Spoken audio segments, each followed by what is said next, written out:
and applaud them for us. So we got the quotation. Can those members online please mute? Let me welcome the members that are here present and those online, and to welcome the Financial Secretary and the team from the Ministry of Finance. And we'll move right along. Apologies for absence. One apology from Ms. Member Tova Hamilton. Members, the meeting that was held on December 7th, the minutes have been circulated. I will take it that members had read the minutes. Can I move for any amendments?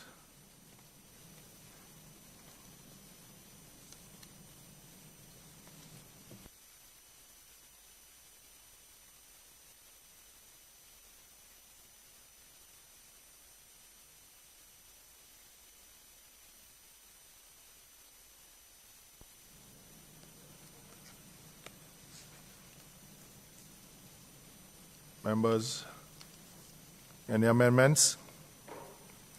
There are no amendments. I move for the confirmation of the minutes.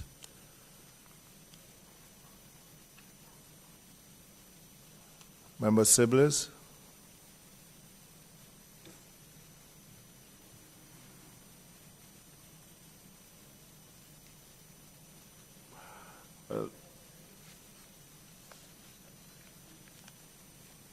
Moved by Member Sibley's, seconded by? Yes, Chair. Move. Yes, Chair.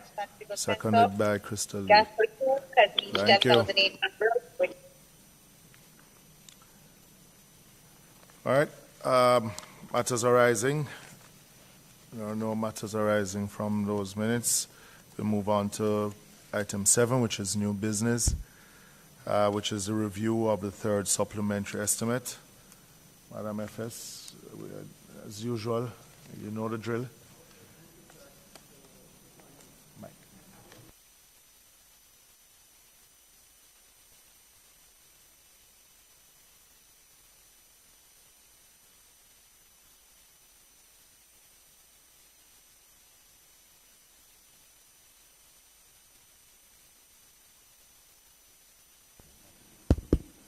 Okay, thank you. All right, so good morning again. I have with me this morning Mrs. Loris Jarrett, Deputy Financial Secretary for the Public Expenditure Division, Ms. Diane Black, Deputy Financial Secretary, Economic Management Division, Mr. Wayne Jones, Deputy Financial Secretary, Strategic Human Resources Management Division, and Mrs. Renelle Aarons Morgan from Public Expenditure Division. All right, so the PAAC may recall that the second supplementary estimates primarily facilitated the transfer of funds from the contingency provision under the Ministry of Finance and the Public Service to other ministries, departments, and agencies to facilitate commencement of the implementation of the new compensation system for groups that had signed memorandum of understanding with the government. The process of finalizing the new compensation system continues, and the government has sought to provide through the third supplementary estimates for the first year of the new structure for groups within the health, education, and security sectors, as well as some other public service groups for which no allocations were made in the second supplementary estimates. The primary purpose of the third supplementary estimates is to allocate resources to MDAs to enable, where possible, payment of the first year costs of the new compensation system to the groups not addressed in the second supplementary. The third supplementary estimates proposes to increase the fiscal year 2022-23 budgetary allocation by $25.4 billion, or 2.5%, to $998.2 billion. And this is now comprised of non-debt expenditure of $684.4 billion, of which compensation of employees accounts for $334.4 billion, recurring programs for $286 billion, and capital for $64 billion. The public debt service is at $313.8 billion. The third supplementary estimates reflects an increase in central government compensation of $23.7 billion, which moves the total compensation estimate to the $334.4 billion already mentioned. Contributing to the increased requirement for compensation are a number of factors, including adjustments to the initial compensation restructure proposal following discussions with unions and bargaining groups, provision of a higher percentage of the third-year target in year one, and the impact of overtime hours not accounted for in the prior estimate. The third supplementary estimate reflects a gross increase in recurring programs of $7.2 billion, which is offset by savings and reallocations of approximately $4.5 billion to yield a net incremental amount of $2.7 billion over the second supplementary estimates. The adjustment to recurring programs facilitates the allocation of resources, including $1.79 billion, representing a one-off payment equivalent to 10% of the annual traveling rates paid to relevant officers between April 1, 2021 and March 31, 2022. This payment was agreed with the Jamaica Civil Service Association following negotiations regarding traveling allowance for the period April 1, 2021 to March 31, 2022. $1.6 billion, representing an additional subvention of $1.6 billion to the University Hospital of the West Indies to assist the hospital in meeting its wage bill under the new compensation system.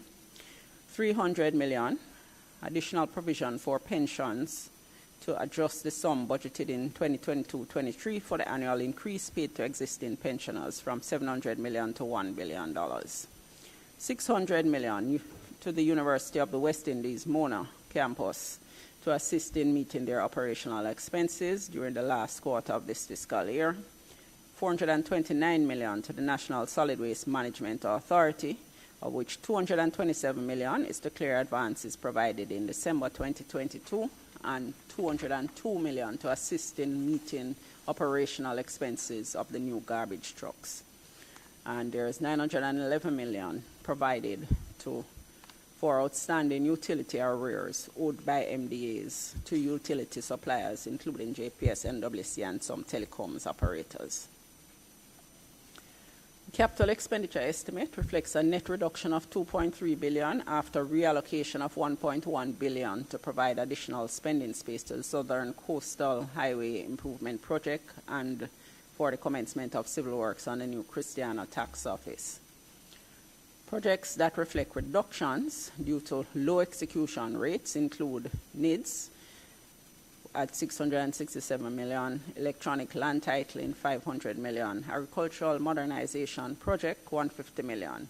The Ministry of Finance and Public Service capital contingency, which is the budgetary provision reserved to enable implementation of the new public investment projects that are approved for implementation during the course of the fiscal year, is also being reduced by $1.5 billion. This reduction reflects the balance of the provision that will not be utilized during the remaining 2 months of the fiscal year. Debt service costs are expected to increase to $313.8 billion, an increase of $0.4 billion or 0.12% over the prior estimate. This reflects interest costs increasing by $2 billion, while amortization is expected to decline by $1.6 billion, resulting in the net adjustment of $0.4 billion. The increase in interest costs is related to increases in domestic interest rates, as well as to the impact of a transition from LIBOR to the SOFR index, which has increased. The decline in amortization is partially related to lower than estimated exchange rates. We have Appendix 1 attached, which provides the summary of the expenditure adjustments by head.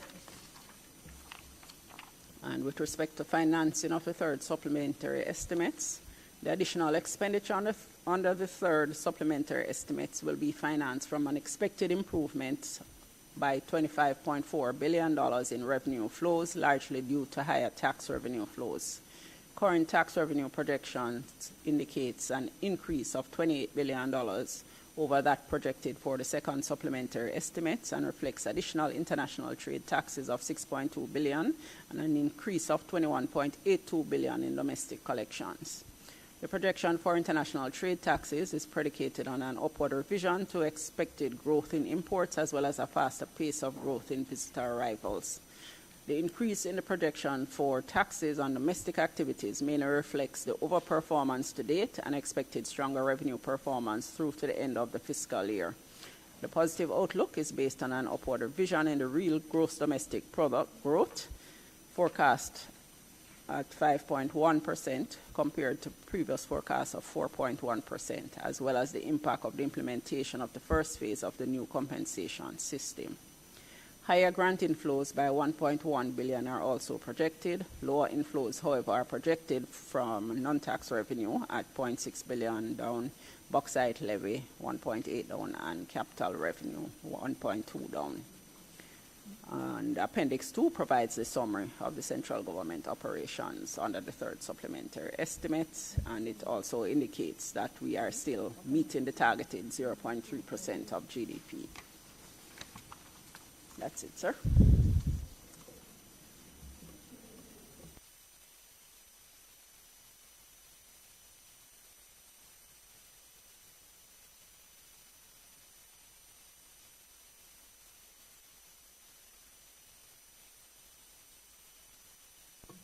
Thank you, FS members.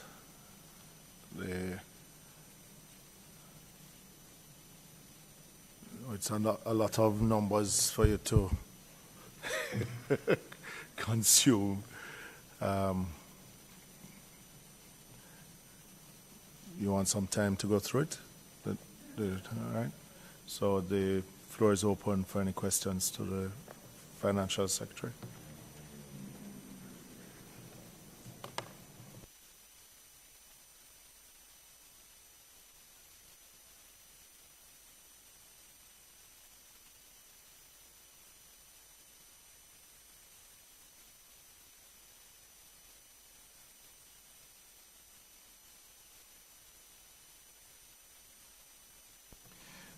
Madam FS, the subvention to in Ministry of Health for the university, which is 42,003, is that is on top of, in the second supplementary, there was a 1 billion subvention also. So it is now 2.6 billion. That Yes, is sir. now being given to the university hospital. Yes, sir. And this is just to cover what? The operational cost? Compensation. It's This is both of those straight, pieces are compensation. 2.6 billion is Yes. straight compensation. Yes. Okay. There is in 20,007, which is Ministry of Finance and Public Service, item rehabilitation and maintenance of works, $102 million.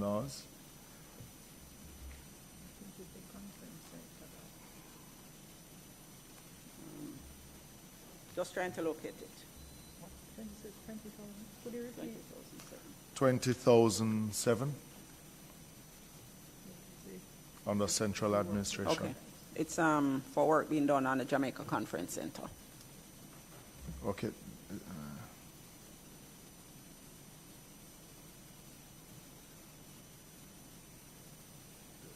Sorry, the sort of morning, Chairman. Morning. Just sort of information. The conference center work, is that rehabilitation work? I guess you could call it Routine. that. No, we have been having some issues. We had some collapsed roofs and other issues that we have had to address. Okay. Conference center is managed by UDC? By UDC. but it is the responsibility of the Ministry of Finance. Yes. Okay.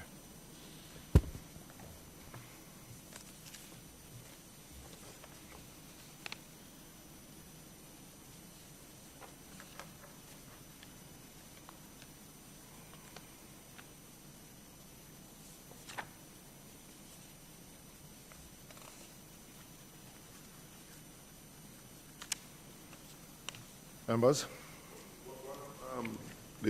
Yesterday, the Minister of Finance indicated that a substantial amount of the financing for the increase will be from reallocation from unspent funds on the capital side, mainly on the South Coast Highway. Was that my recollection is correct, Chairman?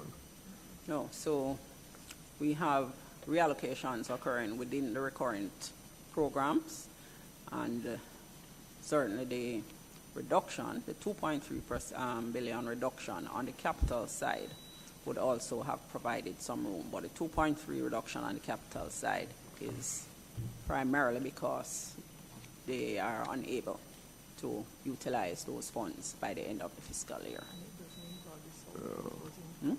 Right, the South Coast Highway was increased. There was an increase to the Southern Coastal Highway. There's an increase in the last supplementary? No, this supplementary. In this one? Okay, but based on what was allocated before, there was an underspend? Not for the Southern Coastal Highway. The overall capital, we're looking at a number of projects. Not for the Southern, no, I thought Right. it was for No, the no, Southern no. Highway. Okay.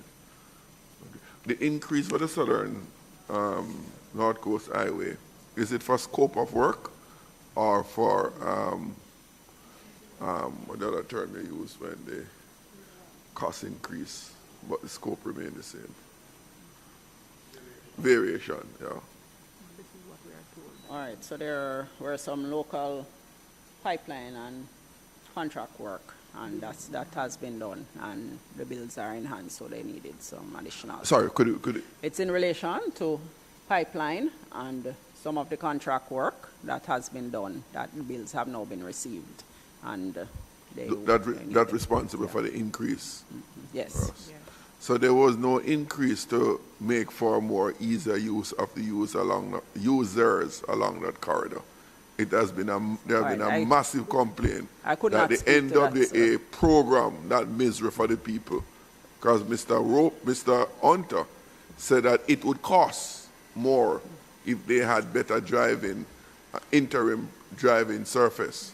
So they planned for them to have the misery by the allocation that they did not make. Remember, I am unable to speak to the details, but certainly there would not have been a plan for misery for the country. There was no plan? No.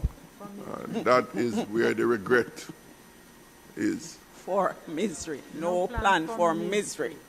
No plan for? Misery. No, man, there was a... No. I don't agree with you. I watch a program on TVJ where the NWA representative said explicitly, clearly, that for them to have a better interim driving surface, it would cost more. And another engineer made the point that all the government did is to transfer that cost, both in material costs and misery, from their budget to the residents. So they knew it would happen, but they weren't prepared to pay for it, or they were not prepared to save the people who live in St. Thomas or the people who traverse that corridor during the construction period. That I find, FS, is not your personal responsibility, but it's the people who you finance. In this case, the NWA and all who are involved.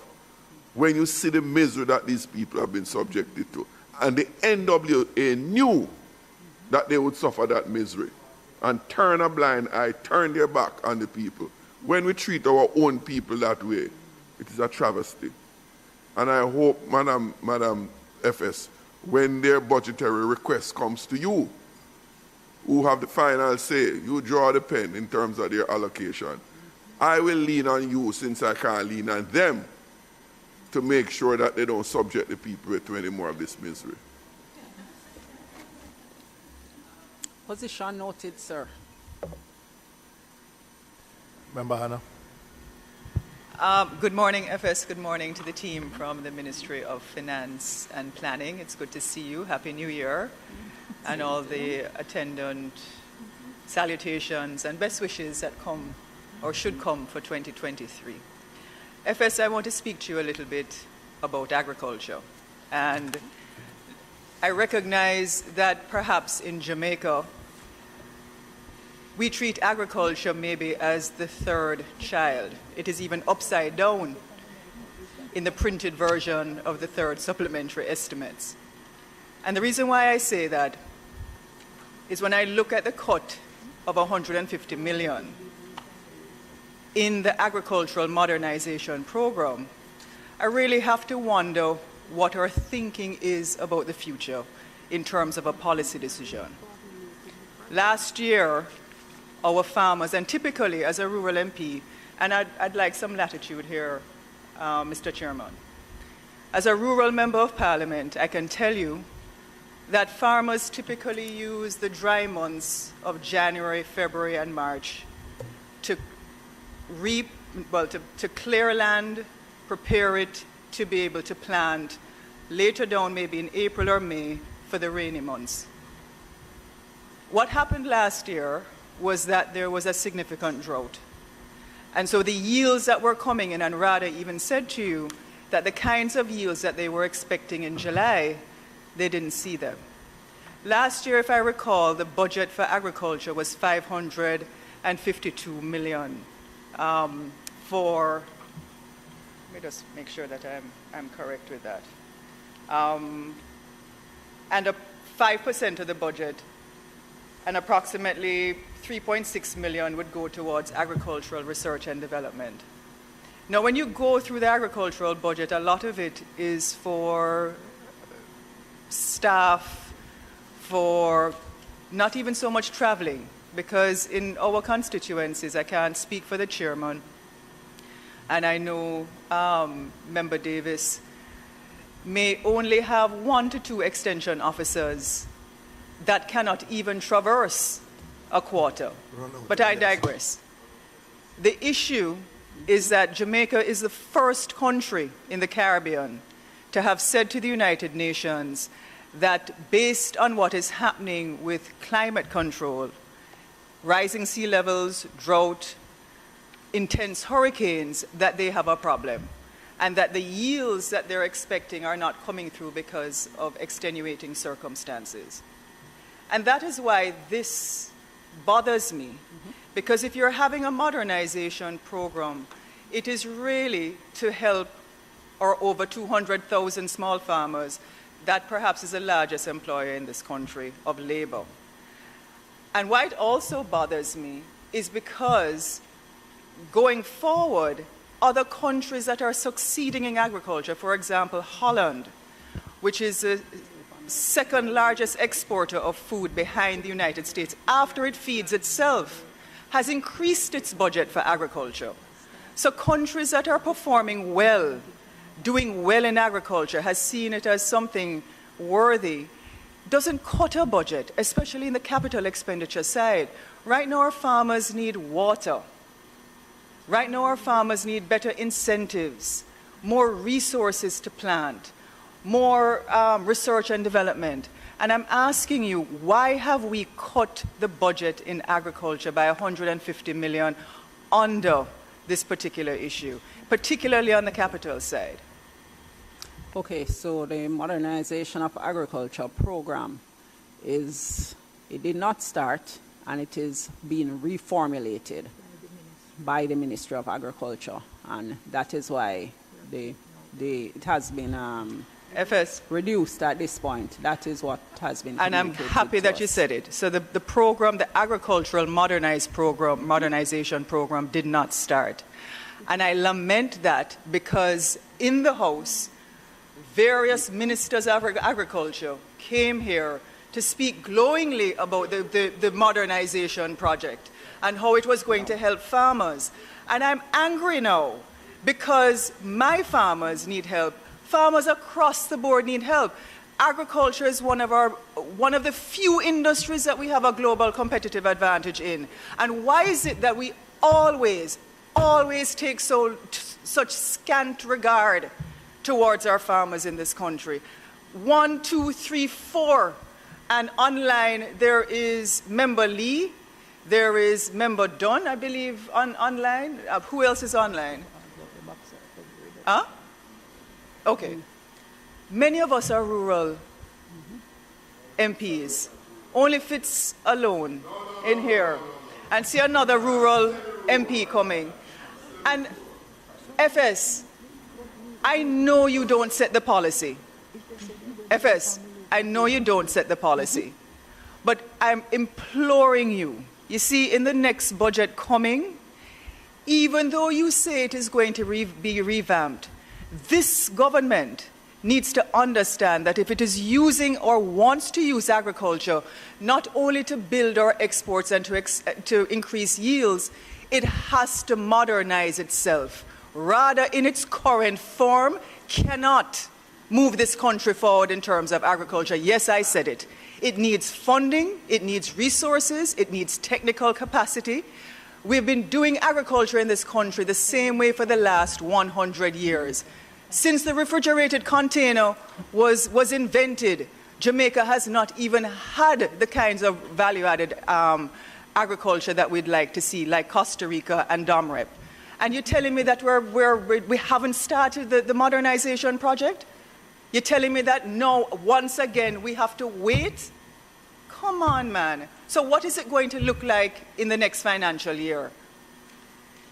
Okay, I'm unable to provide that information, member, but we note your concern and will convey it to the Ministry of Agriculture. FS? Noting my concern and passing it on to the Ministry of Agriculture is not going to move the needle. Noting it and passing it on, perhaps even on a post-it, is not going to yield the desired results. We're losing time in this country. It cannot only be about BPO, bauxite, the export of rum, tourism, that we're counting on. Agriculture is a big deal. Noting my concern and passing it on is not enough. I'm asking you, FS, in your position, while you don't contribute to policy, I'm asking you to look at the data then. Look at the data of what has been happening in this country with agriculture, and please make a passionate intervention that will get this government to understand how important it is.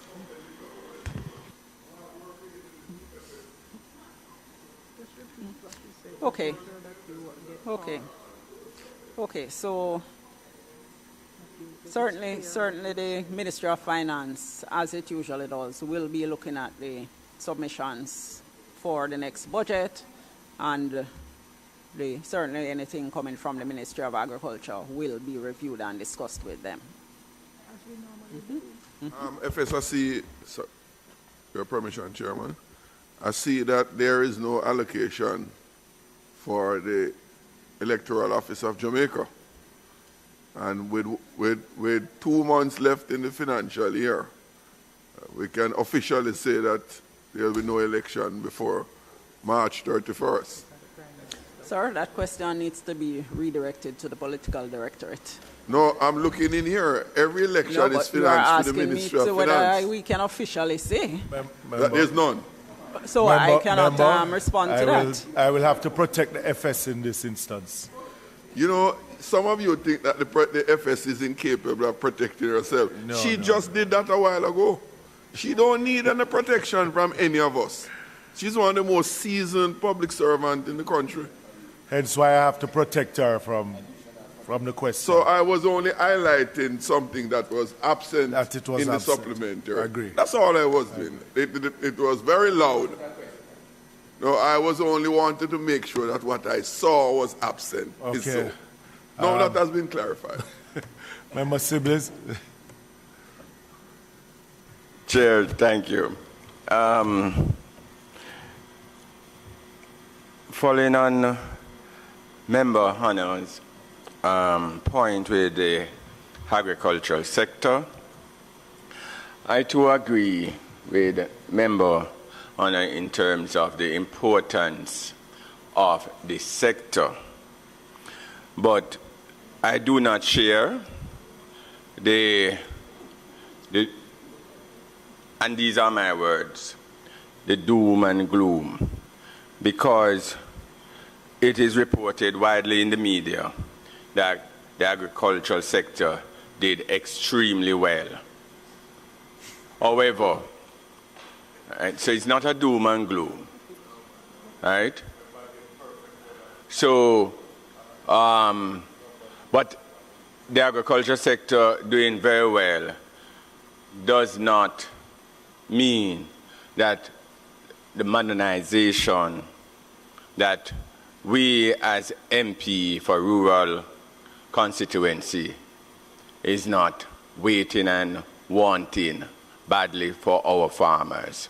So we certainly, members from the government side, will continue to and communicate to the minister, who we know is very much aware and is putting in things in place to ensure the modernization. Thank you.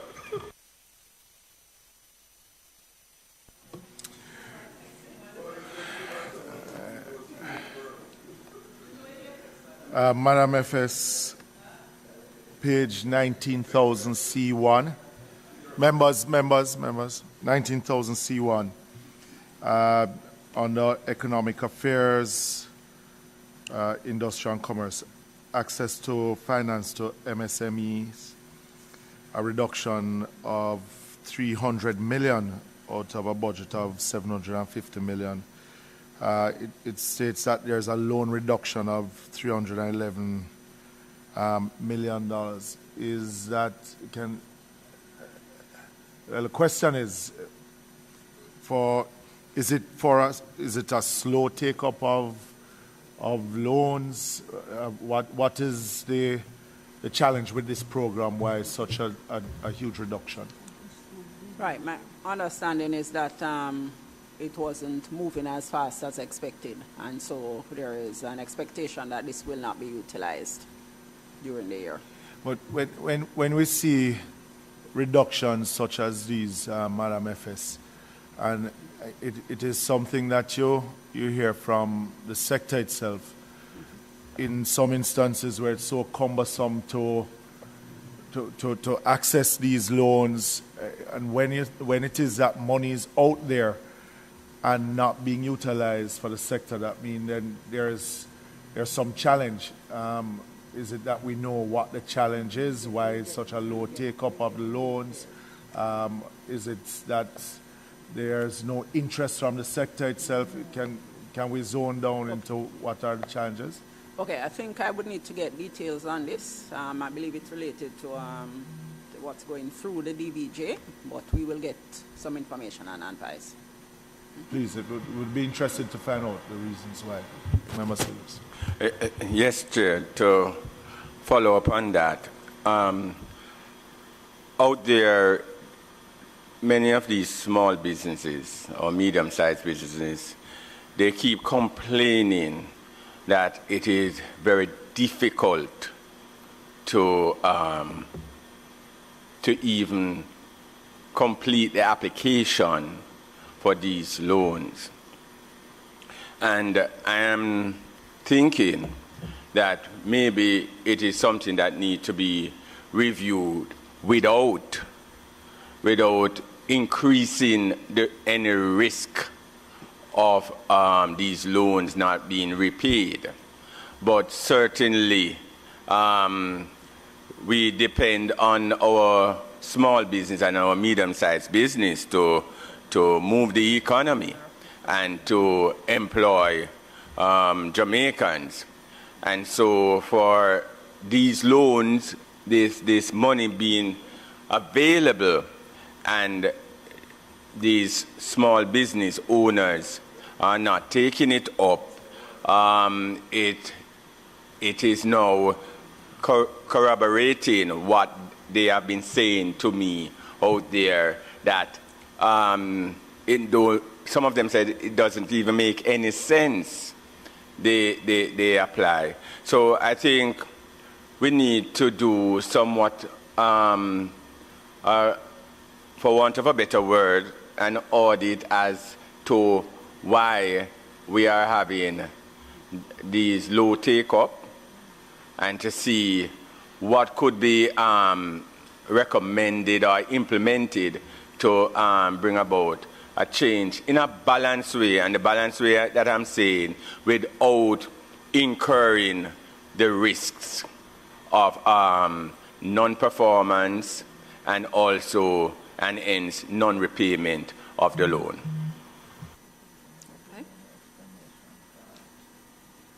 FS 15,000 C1.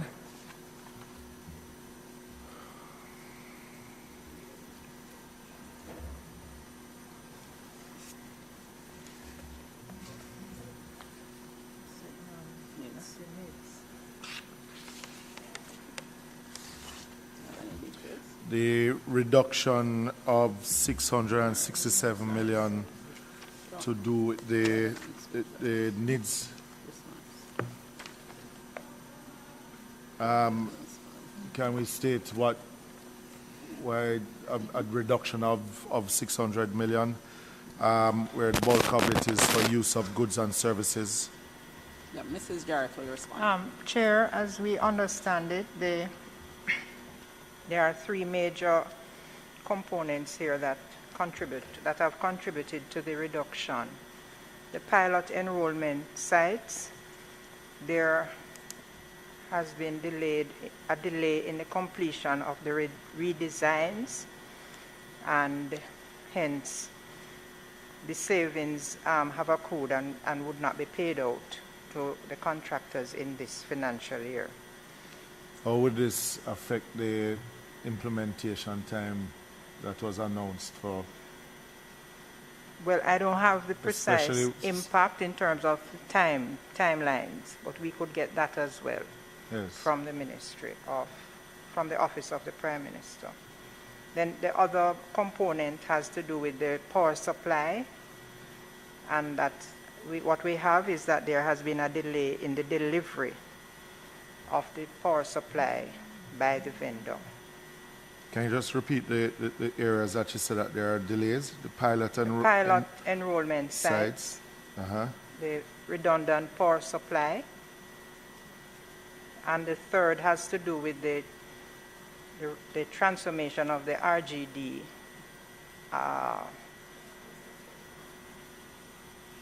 That there has also been a delay in getting those activities done to establish the new authority. So those funds that were budgeted, we have simply taken them back, and we will be reproviding in the new budget to the extent that they will be able to spend.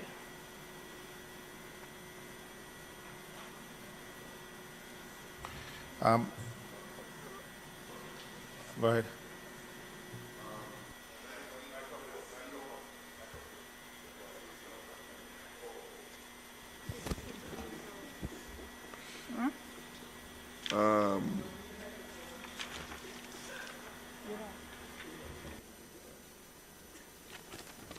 Sorry. Let me just find. It's the small business. Let me go ahead. I'll find the page after. It's for the small business financing. I'll find the page in a second.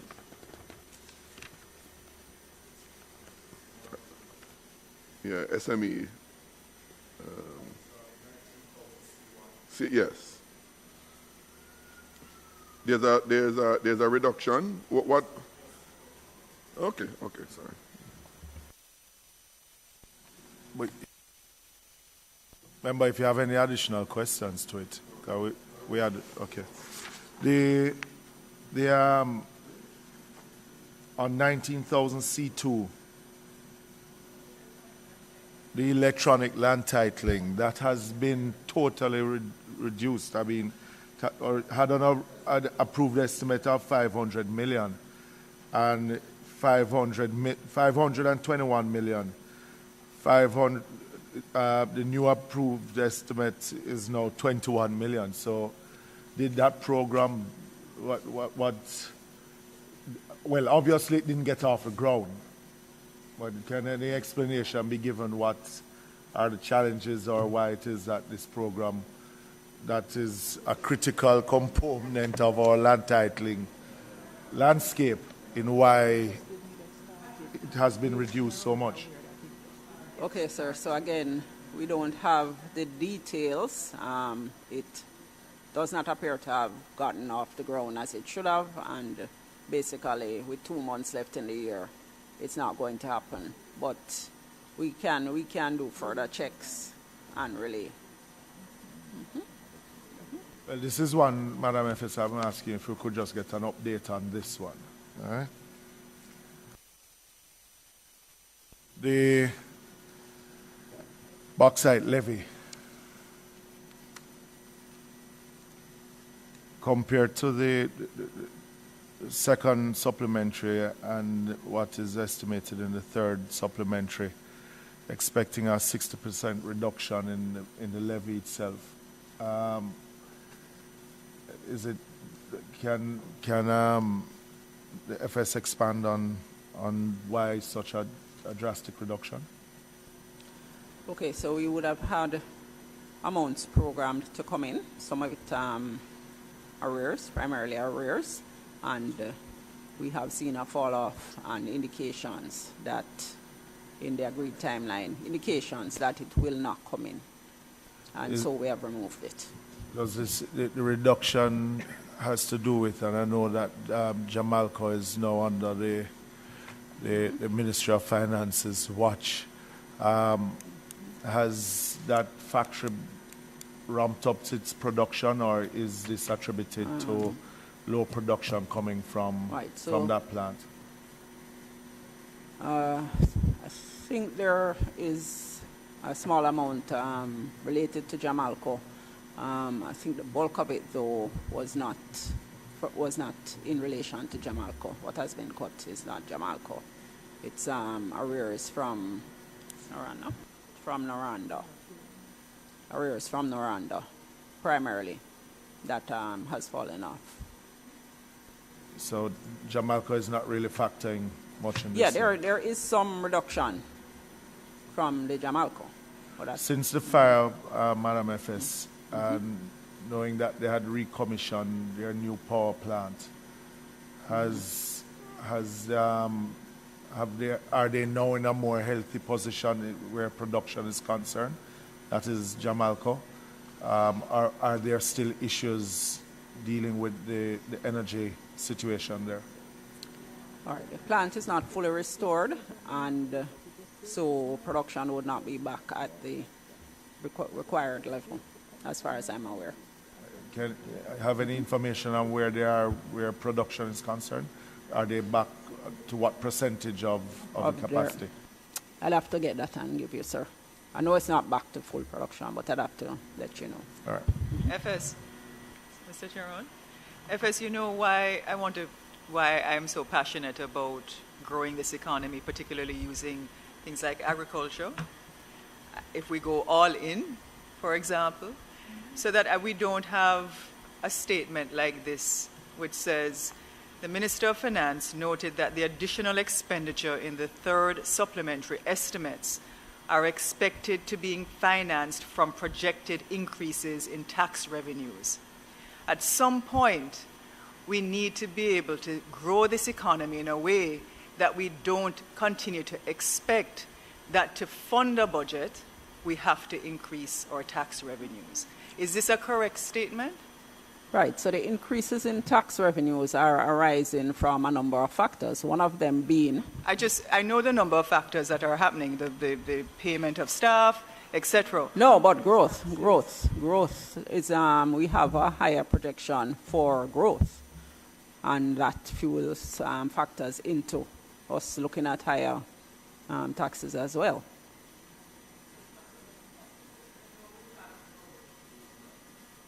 So FS, what you're saying is that even though we're having growth, we will continue to tax.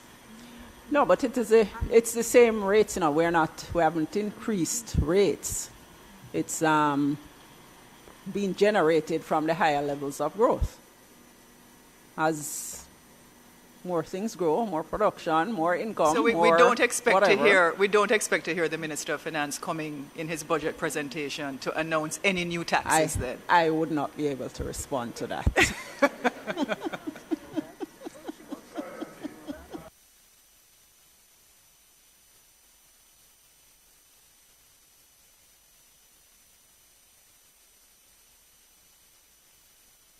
All right, members.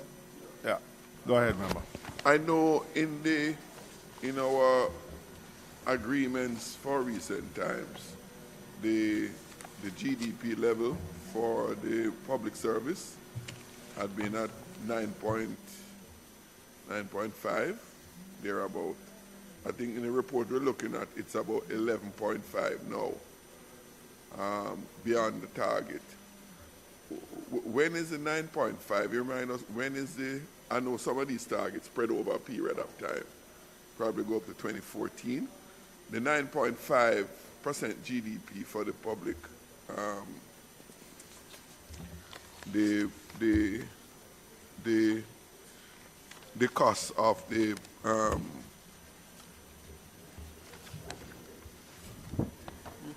public service bill. Could you say? Right, so it's... Yeah, it is now at 11.5, right? Right, the projection for the end of this fiscal year is 11.4. The Minister of Finance... Of this financial year? Of this financial year. The Minister of Finance will be submitting an amendment request. Will they submit it now? The minister will be submitting a request to amend what is currently there. He would have spoken to it earlier in his budget, yes, in terms of the changes that we are making with respect to the compensation and how that will impact the GDP levels. Okay. All right. Mm-hmm.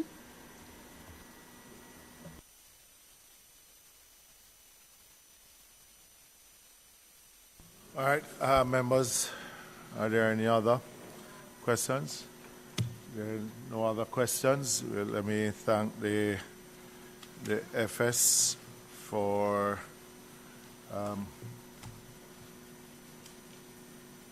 being here. Yes, on our third supplementary estimates. Thank you, Madam FS and the team. We have a lot of work to go finish up for the minister for tomorrow. Yeah? And those questions that were asked on those, please, if we could get the, please. Any other business, members? No. Let me thank you, members, for turning out. It is one of the better attendances we have had in a while. And those online, let me thank the members. Members, just a bit of housekeeping. A schedule was emailed out to the members from the consultant. Can I ask members to at least just give your comments on the schedule? We have Ministry of Education that appeared sometime last year, in October last year, even before the end of the, Parliament prorogues next week. So, but we have some unfinished business with the Ministry of Education, even though Parliament...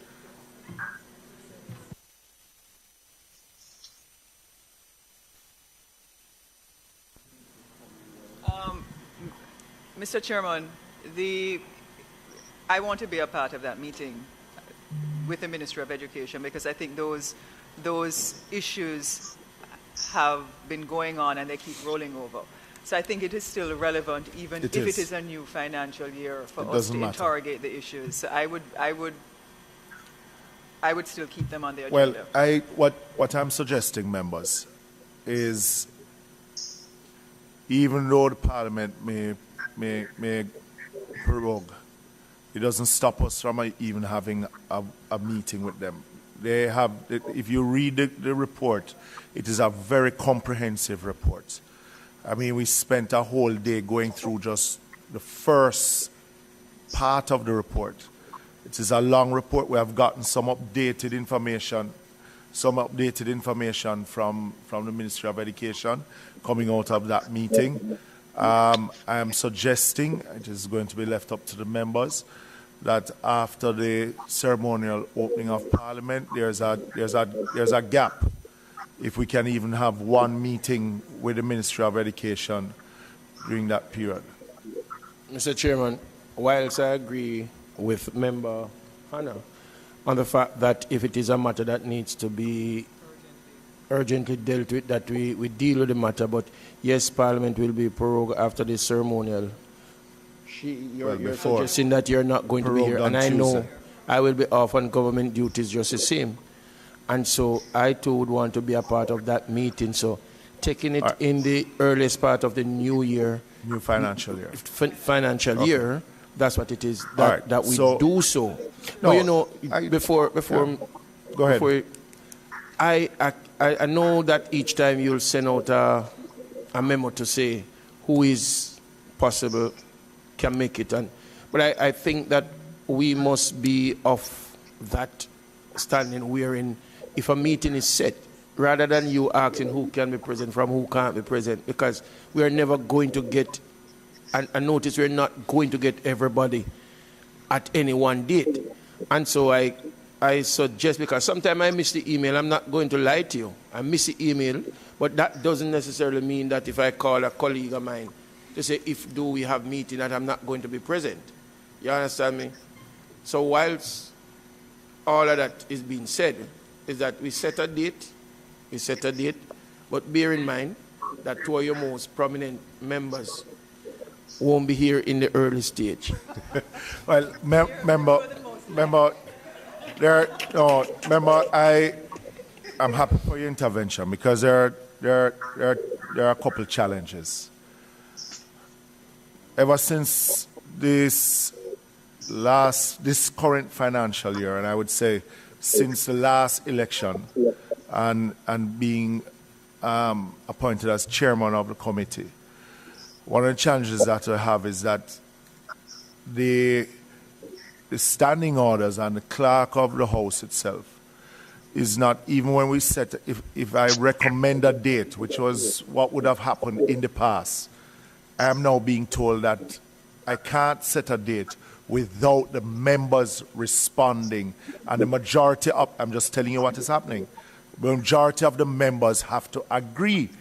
So, in essence, when you hear me come here to complain, it is not because I want to, it's because it is what I am being forced to do. And the members are not responding. So we can't move forward. That's the first thing. When it is that the clerk sends out, or the consultant, because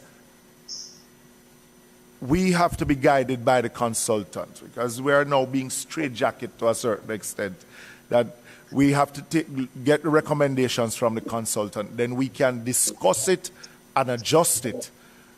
Then we can now ask those MDAs to appear.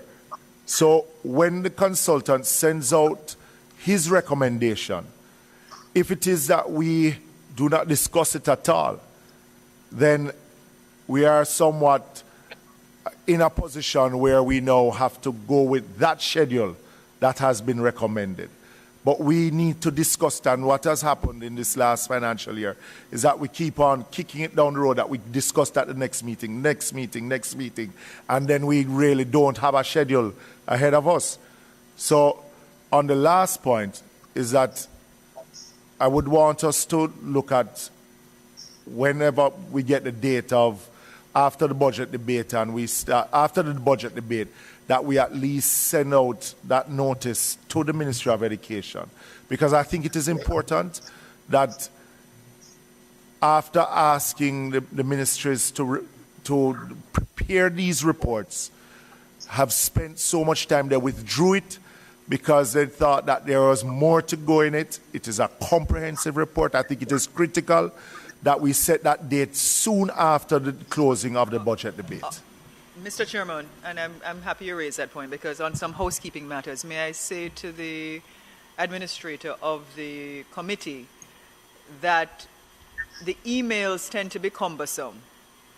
In other words, you get several emails along a particular thread which deal with appointments, scheduling of meetings, etc. And sometimes not that it's difficult to sift through it, but when you have hundreds of emails coming, so we need another mechanism to be able to set the schedule. Perhaps a message to each of us individually via phone or individual emails, which may be more helpful. And that is not difficult to do.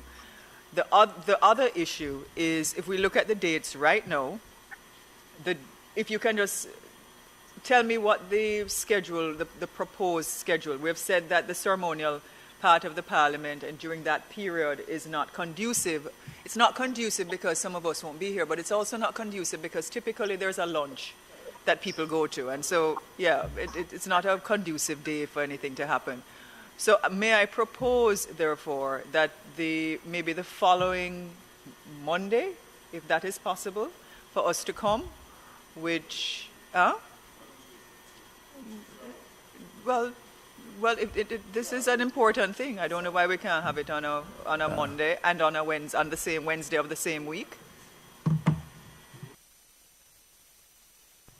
Yes, Chair. If you can recall some time ago that I've been asking with regards to the same concern that raised by my other members here, that we have a meeting to discuss the schedule, look at overall what is before us, and then we would have that meeting that would just schedule the entire year with regards 6 months or even 6 months where we could look at the various ministries, department, agencies. Because as I've been saying for some time now, sometimes the role of the PAAC and the PAC seems to collapse, and persons out there are asking me, what is the difference between the PAC and what is the difference? And the PAC is not really that they don't know what the acronym means, but the discourse and so on. And I think it is something that we need to just look at, make the schedule right, and we can then know from a good time that this is a meeting schedule outside of any event, because we know events can happen. And we will know which ministry, department, or agency is going to come before us. Because I would really love to be a part of the discourse where we talk about the budget in the budget of these various agencies, department, and ministry, instead of waiting until the first supplementary budget comes out, the second. If we could have it scheduled. Yes. So, yes, no. So, what I'll propose is that as soon as, because we don't have to wait until Parliament starts, that the first meeting is to look at the schedule. Let's sit down and look at the schedule. After we look at the schedule, the meeting after that is the Ministry of Education.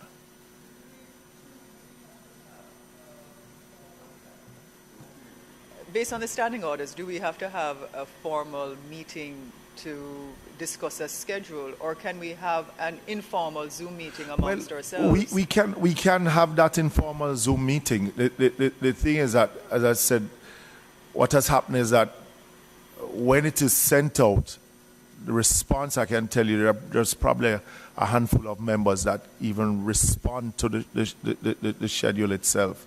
Right? Chairman, if to discuss a schedule, if it is to discuss a schedule, and we are going to have an informal meeting where we just use a Zoom platform, we can do that. We can do that. Get that. It does not have to be right. No. I'm agreeing, but you see, and the clerk herself has to be a part of it. Yes, so we will organize that and then organize for that meeting so we can deal with that. All right, and then we move into the thing. Just on your point, read budgeting, because there's generally a down period from the budget itself to when MDAs actually get their resources, start running up. So there's generally, in my experience, a 3-month down period for before you start calling them, because generally it is, they need to start spending the money for you to be able to look at the budgeting side of it. But remember, our purview is wider than just the budgeting side of it also. So there's the operational, there are programs, there are various different things that we can. So now I'm just saying to you, not limit it only to, but there are other issues within MDAs that can be raised and dealt with outside of that. All right? All right. I think that was a good discussion. Thank you, members. So we'll circulate the date of that next meeting, which is where we'll have on Zoom. But I just want to make note, Madam Member Hannah, part of the reasons why the clerk herself, in defense of the clerk, not being able to, because there has to be some communication thread in her communicating with the members, hence why she may not be. Just as an explanation. No, and I that appreciate suggestion. that. And I was not, just to be clear, I was not chiding or questioning the clerk's competence in this matter at all.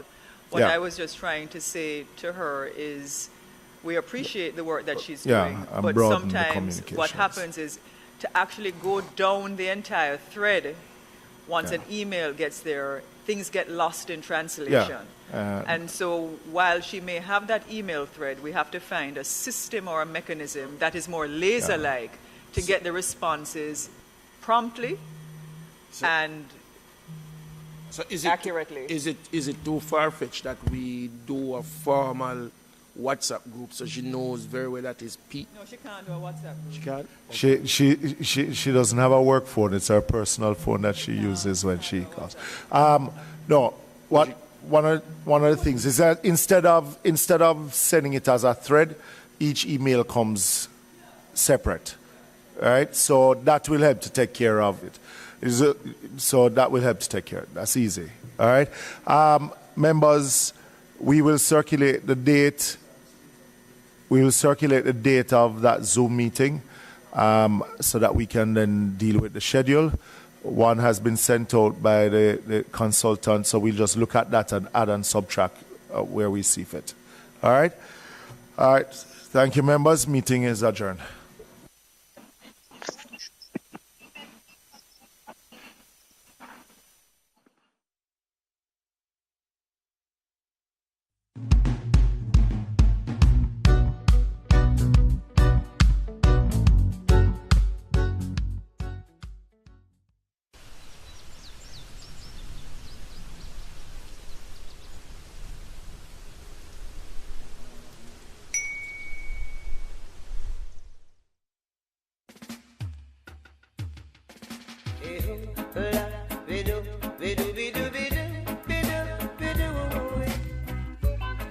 Reggae Month TV, on air, on cable, online.